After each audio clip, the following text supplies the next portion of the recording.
À Noël, ma sœur m'a offert un livre intitulé « Comment ne plus être une radine ».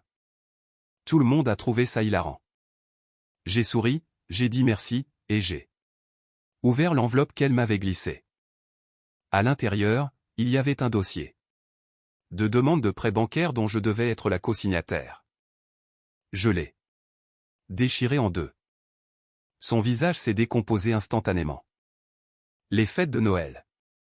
Chez mes parents ont toujours été un peu chaotiques, mais cette année, Chloé a transformé tout cela en un véritable désastre. Elle est arrivée en retard, comme d'habitude, bruyante et trop sûre d'elle, vêtue de ce manteau en fausse fourrure. Ridicule qu'elle n'avait sûrement pas les moyens de se payer, en faisant traîner un sac Gucci dont je savais pertinemment qu'il était de seconde main. Car je l'avais vu sur Vinted la semaine précédente. Elle a embrassé tout le monde avec cette arrogance de celle qui rentre de Paris pour une visite mondaine, alors qu'en réalité, elle squattait le studio de son ex à Saint-Ouen.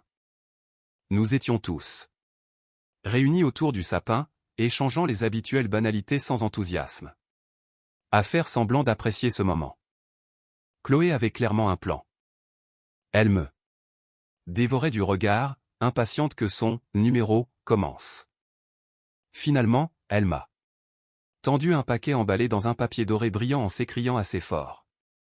Pour que tout le monde entende, je t'ai pris quelque chose dont tu as vraiment besoin cette année. Je savais déjà que ce ne serait rien d'attentionné.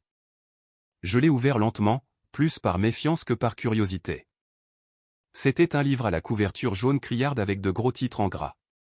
Comment ne plus être une radine? Un silence. Puis, tout le monde a ri au éclat. Mon père a carrément applaudi, vautré dans le canapé. Mes cousins gloussaient. Même mon oncle Marc, qui ne dit jamais un mot, secouait la tête. Comme si c'était la blague de l'année. J'ai souri. Non pas parce que c'était drôle, mais parce que j'ai appris à survivre en restant muette quand elle manigance ce genre de bassesse.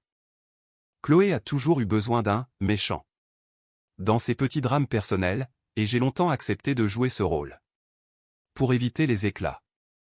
Mais cette fois-ci, c'était différent. N'oublie pas.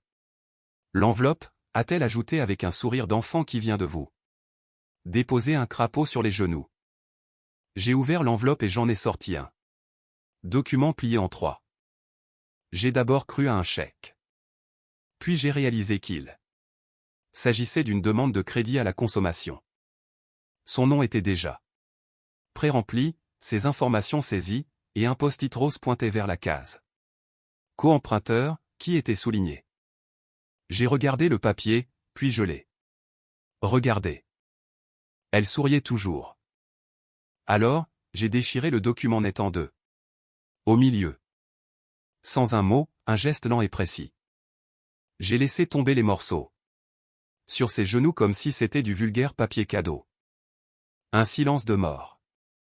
Ma mère a arrêté de servir le cidre. Mon cousin a arrêté de mâcher. Mon père s'est levé, bon sang, Rachel, a-t-il lancé comme si c'était moi qui avait gâché Noël. Le visage de Chloé s'est crispé, entre confusion et fureur. Comme si elle hésitait sur le masque à porter, victime ou agresseuse. Je suis allé à la cuisine et je me suis servi un verre de vin. Ma main ne tremblait même pas. Chloé m'a suivi. Elle a attendu d'être hors de portée pour me dire que j'étais dramatique, égoïste, et qu'elle avait besoin de ce prêt pour quitter la banlieue et recommencer à zéro. Elle a lâché, tu sais très bien que j'allais te rembourser. Je pensais juste que, comme tu n'as pas d'enfant, tu pourrais être utile pour une fois. Je n'ai pas répondu, mais ma mère, qui était derrière la porte du frigo, est intervenue, Rachel ne te doit rien. Et peut-être que l'an prochain, tu devrais te concentrer sur ta propre vie au lieu d'humilier ta sœur. Chloé a cligné des yeux, comme si on l'avait aspergée d'eau froide, et elle est partie. Sans un mot. Pas d'au revoir, pas d'étreinte. Juste le manteau, les clés, la porte. Nous avons tous fait Semblant que Noël n'était pas gâché. On a mangé la tarte, parlé de la pluie. Du beau temps, ouvert le reste des cadeaux, comme si la pièce n'était pas remplie d'une tension irrespirable. Mon père a tenté de minimiser, elle est sous pression. Elle est à fleur de peau. Elle ne pensait pas à mal. Mais je savais mieux que ça. Il ne s'agissait pas d'argent. Il s'agissait de Chloé qui testait ses limites, pensant que je me plierais comme toujours. Mais cette fois, je n'ai pas cédé. Et c'est là que tout a commencé à basculer. 2 jours après Noël, mon père m'a envoyé un SMS, Chloé dit que tu l'as humilié. Excuse-toi. Et fais la paix. Pas un mot pour savoir si j'allais bien. Pas de questions sur ce qui s'était passé. Juste une exigence. J'ai fixé l'écran et j'ai répondu. Elle m'a donné une demande de prêt en guise de cadeau de Noël. Rien. Pas de réponse. J'ai cru que c'était fini, jusqu'à ce que les appels commencent. 3 banques différentes en 4 jours, me demandant si j'étais consciente d'avoir été notée comme référence. L'une d'elles a même demandé une vérification de mes revenus. J'ai exigé de savoir qui avait déposé le dossier. On m'a répondu. Chloé Monroe. Elle avait utilisé mes informations sans me demander, sans m'en parler. J'ai immédiatement déposé une alerte à la fraude et bloqué mon accès au crédit. Je lui ai envoyé un seul message, n'utilise plus jamais mon nom. Pas de réponse. Même pas un démenti minable. À la place, elle est passée à l'offensive publique. 3 jours plus tard, elle a posté une photo d'elle et de mon père sur Instagram, recadrée pour faire croire à un Noël père-fille. Idyllique. Légende, certains oublient la valeur de la famille. Heureuse d'avoir toujours la mienne. Et les commentaires étaient exactement ceux qu'elle voulait, ses amis, ses anciennes colocs, et même des connaissances que je n'avais pas vues depuis des années, écrivaient « Tu es la plus forte. Laisse les jaloux parler, brille toujours. » Je savais que c'était un appât. Je n'ai pas mordu. Mais c'est devenu pire. Elle a emménagé chez ma mère. La semaine suivante, soi-disant pour quelques jours. Ça s'est transformé en un déballage de sacs poubelles dans la chambre d'amis, des produits de beauté étalés sur tout le lavabo, et des gobelets Starbucks vides laissés sur chaque surface plane. Elle dormait jusqu'à midi, écoutait des TikTok à fond comme si elle vivait seule, et disait à ma mère qu'elle était, entre 2 projets, et qu'elle n'était pas faite pour la médiocrité. Ma mère m'a appelé après 5 jours. Elle semblait épuisée, elle ne lève pas le petit doigt. Elle reste debout toute la nuit et appelle ça du brainstorming. Elle dit qu'elle travaille sur un pitch deck. J'ai demandé pourquoi faire, et elle a juste raccroché. Je lui ai dit la vérité, c'était Chloé, ça a toujours été elle. Soit tu poses des limites, soit tu te fais écraser. Pendant ce temps, mon père continuait à insister. Il m'a rappelé pour dire que j'étais froide, que je punissais Chloé pour avoir demandé de l'aide, et que si j'avais juste co-signé, rien de tout cela ne serait arrivé. Je lui ai rappelé, réparation de voiture, loyer d'urgence, dette de carte bancaire. Des milliers d'euros ces 5 dernières années. Quand a-t-elle remboursé quoi que ce soit? Il n'a pas eu de réponse. Alors Chloé a passé à l'étape suivante. Elle a contacté mon ex. Celui qui m'avait trompé avec son ancienne coloc, celui à qui je n'avais pas parlé depuis plus d'1 an. Elle lui a dit que je n'allais pas bien, que je m'isolais, et qu'il devrait peut-être prendre de mes nouvelles. Il m'a envoyé les captures d'écran. Elle n'était même pas subtile. Elle voulait me faire passer pour instable, espérant probablement que cela me déstabiliserait et me forcerait au silence. Ça s'est retourné contre elle. Je l'ai bloquée partout. Téléphone, réseaux sociaux, mail. Ma mère m'a supplié de ne pas le faire. disant que ça empirerait les choses. Je lui ai dit que ce n'était plus mon travail de faciliter la vie des autres. Finalement, ma mère a craqué. Elle a donné un ultimatum à Chloé, trouve un travail ou pars. Chloé a répondu. Comme elle sait le faire. Elle a posté une autre photo, depuis la cuisine de ma mère cette fois, tenant un verre de vin qu'elle n'avait pas payé avec la légende. Certains ne vous aiment que quand vous n'avez besoin de rien. Regardez à quelle vitesse ils changent quand vous arrêtez de jouer les faibles. Elle sombre, mais elle se voit toujours en victime. Elle pense toujours pouvoir manipuler tout le monde. Elle a tort. Tout a commencé avec le faux entretien d'embauche. Ma mère avait enfin craqué après 2 semaines où Chloé ne faisait rien, enchaînant les appels comme si elle passait un casting de télé-réalité. Elle avait appelé une amie travaillant dans un petit cabinet comptable à Boulogne pour obtenir un entretien à Chloé comme assistante d'accueil. Pas glamour, mais stable. Parfait pour quelqu'un qui veut se reconstruire. Chloé a fait semblant d'être reconnaissante. Elle a même rafistolé un CV qui avait l'air d'avoir été fait sur Canva par quelqu'un d'ivre. Elle est partie ce matin-là en talons et blazer comme si elle allait à un brunch, et est revenue 3 heures plus tard avec un sac de shopping et un bretzel à moitié mangé. Quand ma mère a demandé comment ça s'était passé, Chloé a juste dit « Oh, j'ai annulé. L'énergie n'était pas la bonne. » Puis elle s'est enfermée dans sa chambre et a posté un selfie avec « Protégez votre paix intérieure même si les autres appellent ça de la paresse. » Ce soir-là, ma mère a verrouillé son armoire à vin et a caché son sac à main. Le lendemain, mon père m'a rappelé pour me dire « Je donne un petit coup de main à Chloé. Tu as prouvé ton point, mais je ne peux pas la regarder sombrer. » Il ne m'a pas demandé comment j'allais. Il m'a juste imposé sa décision et a raccroché. Je me fichais de l'argent. Ce qui me blessait, c'est que tout le monde continuait à lancer des bouées de sauvetage à celle qui mettait le feu au bateau.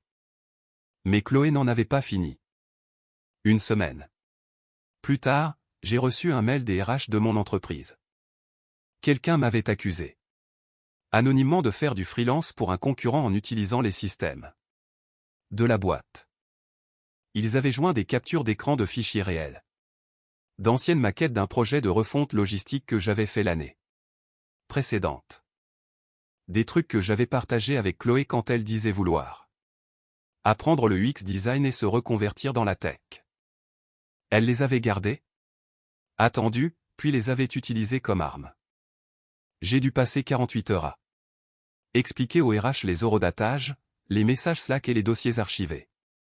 Pour prouver que tout était bien à moi et que je ne travaillais pas pour quelqu'un d'autre. Ils m'ont cru, finalement, mais m'ont conseillé d'être plus prudente avec ce que je partage. C'est là que j'ai compris, Chloé ne sombrait pas. Elle se vengeait. Je lui ai envoyé un SMS, « Tu veux vraiment commencer cette guerre ? » Très bien. Elle n'a pas répondu, mais je savais qu'elle l'avait lu. La même semaine, 2 amies m'ont contacté, elles avaient reçu des messages étranges de Chloé. L'une disait qu'elle s'inquiétait pour moi, que je devenais paranoïaque et que je coupais les ponts avec tout le monde. L'autre a reçu un message disant que je n'étais plus moi-même. Elle construisait un récit, me faisant passer pour instable, isolé, comme si tout ce qu'elle faisait était par souci de bienveillance. J'ai tout verrouillé. Mot de passe, double. Authentification, réseaux sociaux. J'ai supprimé les anciennes conversations. Retiré les accès partagés sur Google Drive. Chloé a toujours été négligente. Mais ce n'était plus de la négligence. C'était calculé. Pendant ce temps, ma mère était à bout. Quand elle a fini par appeler, sa voix trahissait ça. Défaite. Elle a pris ma carte bleue pour commander sur Uber Eats 3 fois. Dans la journée. L'une des commandes n'était qu'un bubble tea.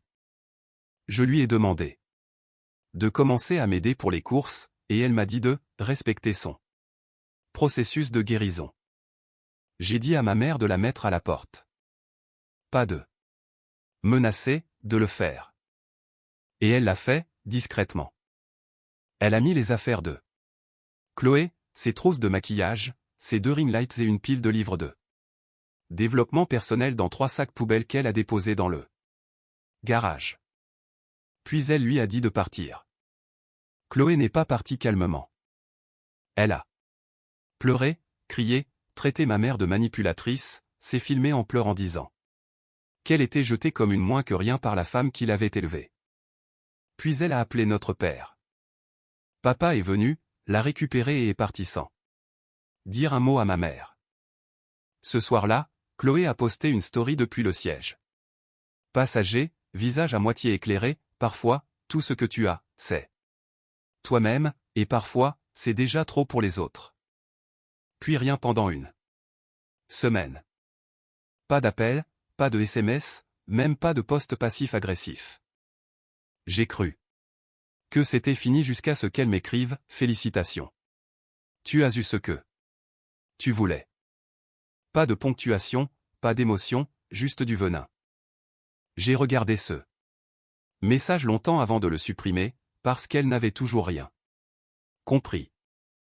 Je ne voulais pas qu'elle perde. Je voulais juste qu'elle arrête de m'entraîner avec elle. C'était presque effrayant, ce calme soudain. 3 semaines sans un tweet, sans une citation critique sur les gens toxiques. C'était le calme avant la tempête et je me répétais d'en profiter. Mais au fond, je savais que Chloé n'avait pas fini.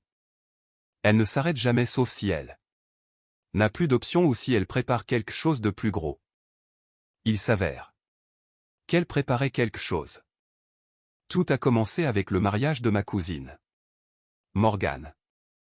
Morgane est le genre de personne qui essaie désespérément de maintenir la paix. Elle nous avait invités, Chloé et moi, des mois plus tôt, quand les choses n'étaient que moyennement toxiques. Je n'avais jamais répondu à l'invitation. Je ne l'avais même pas ouverte, honnêtement. Après tout ça, je n'avais pas envie d'être dans une pièce avec des gens qui font semblant d'être une grande famille heureuse. 3 jours avant le mariage, j'ai reçu un SMS de Morgane, tellement hâte de vous voir ce week-end. Si heureuse que vous soyez réconciliés. J'ai fixé l'écran, confuse. Puis les autres messages ont commencé à arriver. Liv, notre autre cousine, m'a envoyé un enregistrement de la story Instagram de Chloé. Chloé y avait posté une fausse conversation. E-message. Elle avait littéralement fabriqué un fil de discussion où, soi-disant, je m'excusais, je lui disais qu'elle me manquait et que je voulais faire la paix au mariage. Elle avait même ajouté ses propres réponses disant qu'elle me pardonnait et que la guérison était un long chemin. Oups. Elle avait utilisé mon ancien nom de contact, même mon style de ponctuation. Les gens l'ont cru. Morgane l'a cru. C'est pour ça qu'elle pensait que je venais. C'est pour ça que tout le monde pensait soudainement que nous avions arrangé les choses. J'ai dû appeler Morgane et tout expliquer. Elle a été compréhensive, même si elle était secouée, je ne comprends pas. Pourquoi ferait-elle ça? Parce qu'elle doit gagner, même si elle doit truquer le score. Je lui ai dit que je ne viendrais pas. Elle a compris. Mais Chloé est venue. Bien sûr qu'elle est venue. Elle est arrivée en retard, a fait une entrée remarquée, et portait du blanc. Pas un blanc crème ou beige. Un blanc éclatant, aveuglant, couvert de strass. Une robe longue avec une fente qui remontait jusqu'à la hanche. Elle a déambulé dans la cérémonie comme si c'était elle la mariée, embrassant des gens à qui elle n'avait pas parlé depuis des années, attrapant Morgane pour une photo et la postant avec « Quand le pardon guide, la famille guérit ». Fière d'être athée. Côté aujourd'hui. Morgane avait l'air visiblement mal à l'aise sur la photo. Elle m'a envoyé un message le soir même, elle m'a prise à part et m'a dit que tu traversais une période difficile et que tu ne voulais pas gâcher tes progrès. C'était écœurant. Elle créait sa propre version de la réalité et la vendait. Comme parole d'évangile. Mais ce n'était pas fini. 2 jours plus tard, j'ai reçu un DM de quelqu'un à qui je n'avais pas parlé depuis mon premier job. Il m'a envoyé une capture d'écran. Chloé lui avait écrit en prétendant qu'elle rassemblait des témoignages pour une affaire juridique me concernant et demandait s'il se souvenait que j'étais émotionnellement instable au travail. Ce n'était pas une blague. C'était un vrai mail, depuis le vrai compte de Chloé. Elle essayait activement de détruire ma réputation par écrit. J'ai contacté un avocat. On a rédigé une mise en demeure formelle. Je l'ai envoyée à Chloé par courrier recommandé avec accusé de réception. Elle l'a reçu. C'est parce que 3 heures après la confirmation de la livraison, tous ces comptes de réseaux sociaux sont devenus sombres. Aucun post, aucune story, rien. Elle a disparu. Au début, j'ai pensé que ça avait marché. Qu'elle avait enfin compris qu'elle ne pouvait pas continuer sans conséquence. Mais elle n'a pas disparu. Elle a juste plongé dans la clandestinité. Mon père m'a appelé. Quelques jours plus tard, furieux, tu l'as vraiment menacé avec un avocat. Pour quelques malentendus, j'ai demandé s'il voulait voir les captures d'écran. Il a dit, tu vas trop loin. C'est quand même ta sœur. J'ai dit, elle ne se comporte pas comme telle. Ça ne lui a pas plu. Il a commencé à dire que j'étais froide, vengeresse, ingrate pour tout ce que la famille a fait. Pour moi. J'ai failli rire. Ingrate? Pourquoi? Des décennies passées à être la seule personne stable pendant qu'elle dilapidait toutes les chances qu'on lui donnait? Il a raccroché sans un mot. Après ça, le silence est revenu.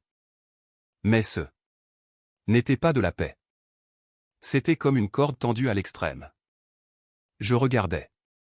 Toujours par-dessus mon épaule, bloquant mes comptes, guettant les signes. Et puis, quelque chose d'inattendu est arrivé. Morgane m'a appelé en larmes.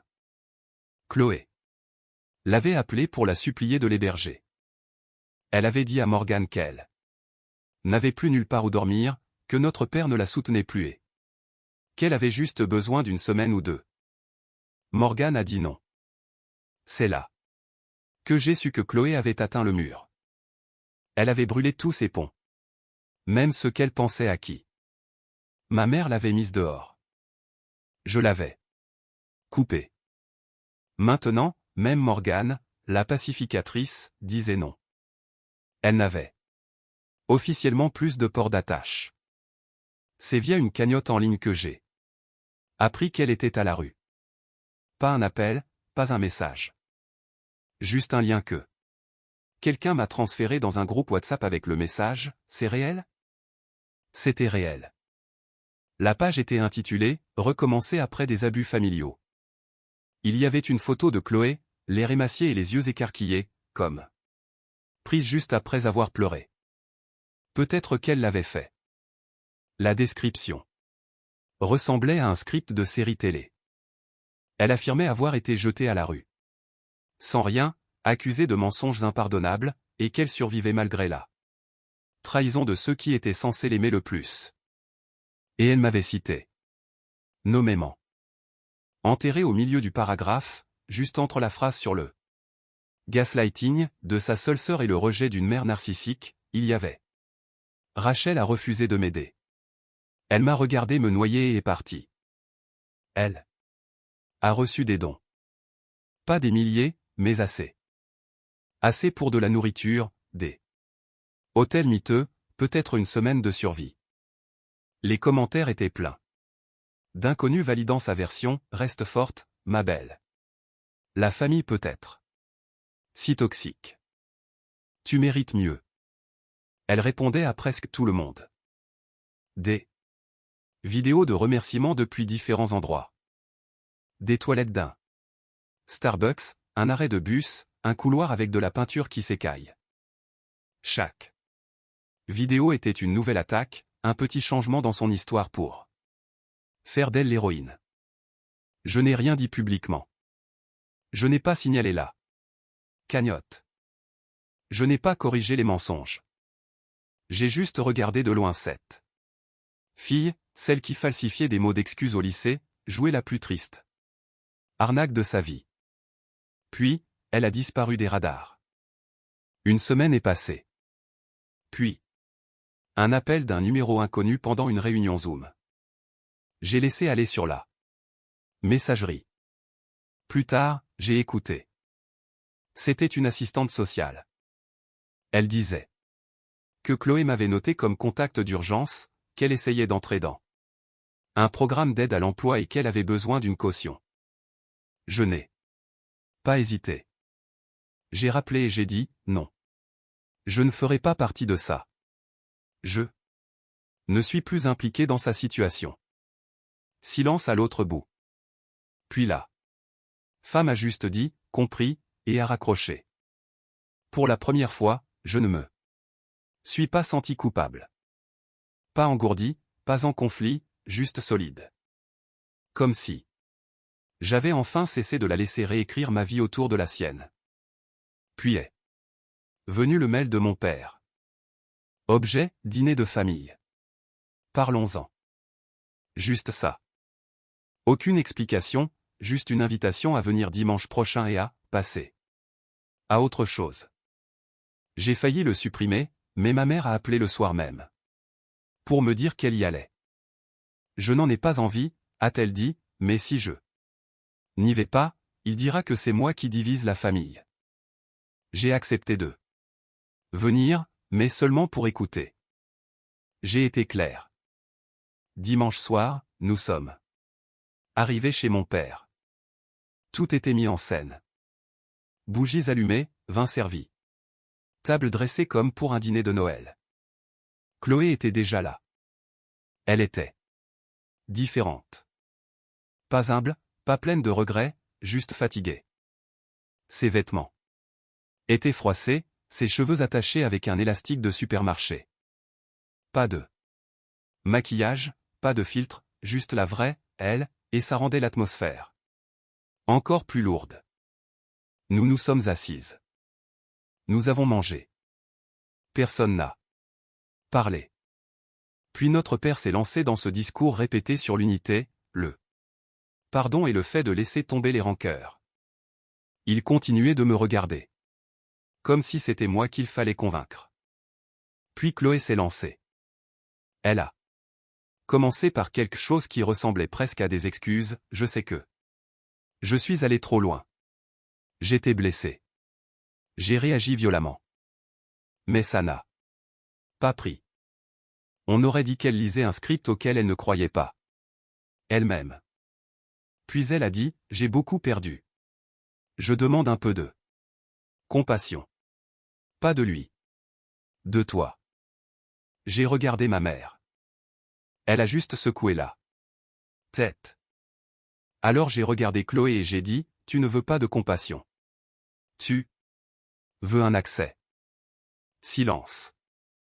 Mon père a essayé d'intervenir, mais j'ai levé la main. J'ai dit à Chloé que je ne la soutiendrai plus. Pas d'argent, pas de logement, pas de recommandations professionnelles. J'ai dit que si elle voulait se reconstruire, elle devrait le faire sans m'entraîner dans sa chute. Je lui ai dit que je lui pardonnais, mais que ça ne signifiait pas qu'elle avait le droit de revenir. Elle n'a pas pleuré. Elle ne s'est pas battue. Elle a juste hoché la tête une fois, comme si elle s'y attendait. La soirée s'est terminée avec mon père qui m'accompagnait à la porte. Il a dit, tu n'es pas obligé de la couper pour toujours. J'ai répondu, tu n'es pas obligé de faire semblant qu'elle est encore une enfant. Il n'a pas répondu. C'était la dernière fois que je la voyais. Vous voulez une fin? La voilà. Un dîner plein de sourires forcés et de déceptions à peine contenues. Une sœur qui a fini par manquer de gens à blâmer. Une famille qui a essayé trop tard de faire comme si les choses n'étaient pas brisées au-delà de toute réparation. Il a fallu 4 mois pour Qu'elle revienne à la charge. Pas d'avertissement, pas de préparation. Justin. Autre mail. Cette fois de mon père à nouveau. Objet, dîner de dimanche. Tout. Le monde est invité. Pas de mention de Chloé, mais je savais. J'ai hésité à supprimer. Puis j'ai eu un message de ma mère, il dit qu'elle change. Viens. Juste. Tu n'es pas obligé de dire quoi que ce soit. Alors j'y suis allé. Pas parce que je croyais que quelque chose avait changé, mais parce que je voulais la regarder dans les yeux une dernière fois et voir ce qu'il restait vraiment. La maison était plus calme que d'habitude. Trop propre. On aurait dit que mon père en faisait trop. Tout était parfaitement en place, comme s'il attendait la royauté plutôt que deux filles qui se regardaient à peine. Chloé était déjà là. Assise à table, l'air ordinaire. Ses cheveux étaient plats, ses ongles naturels, et elle portait un col roulé qui ne correspondait pas à la météo. Elle n'a rien dit quand je suis entré. Juste un petit signe de tête, comme si elle ne savait plus comment me parler. Le dîner a commencé de façon civile. Mon père a fait la plupart de la conversation, parlant du travail, des voisins, du foot. Ma mère parlait à peine. Elle picorait son assiette, les yeux fixés sur le milieu de la table, comme si elle n'arrivait pas à croire qu'elle faisait ça. Nouveau. Puis, au milieu du repas, il a lancé le sujet, elle fait des efforts. A-t-il dit. Elle a un job à temps partiel maintenant. Elle est restée clean. Elle regarde pour des formations. Il m'a regardé, ça n'a pas été facile. Tu sais ça. Je n'ai rien dit. C'est là que Chloé a enfin parlé, je ne demande pas grand-chose, a-t-elle dit.